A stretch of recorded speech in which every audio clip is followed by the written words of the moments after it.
Kining bulan sa Mayo mga idol ba, di ba daghan man og pista?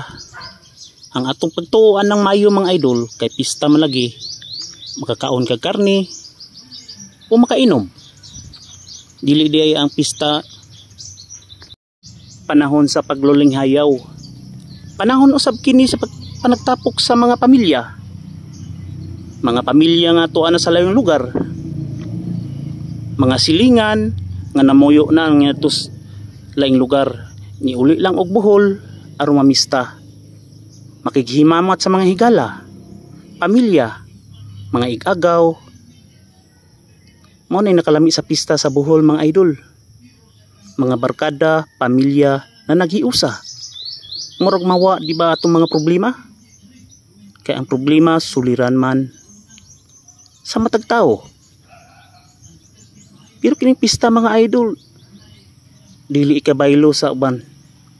Kay ngano, makakaon ka karni, moinom, mukatawa, tungod kay ang mga barkada na nakita niya ng usara ka lugar. Sama daning panahon na. Tagsaraming mag-uban din ng mga tuhana. Pero malipayon gihapon kami. Ngano man, namamin sa usa ka lugar nga nagtapok. Nakakaon, nabusog, niinom. Tungod kay gidalit makana sa tagbalay. Pero muragahi ka kalimot mga idol. Tungod kay ang imong mga barkada ug tagbalay nga nigastoan ang dapita. Nakaghimamat sa mga tao, mga suod, bisag wala ka ila, tawgon pa gani arong makakaon. Murag Pasko ba? Panahon sa paghinatagay. Kay aron walay mapasmo. Walay gigutom. Nganinganha na ng lugar. Kini nga lugar kini sa duwiro ginsularan. Ang mga tao diring dapita mga idol, mga buutan, mga friendly. Maglakaw-lakaw ka lang sa daplin, tawgon ka aron pakanon. Paimnon ug walay swerte padalahan pa kag bring house. Mao nay kahulugan sa pista mga idol diri sa Bohol.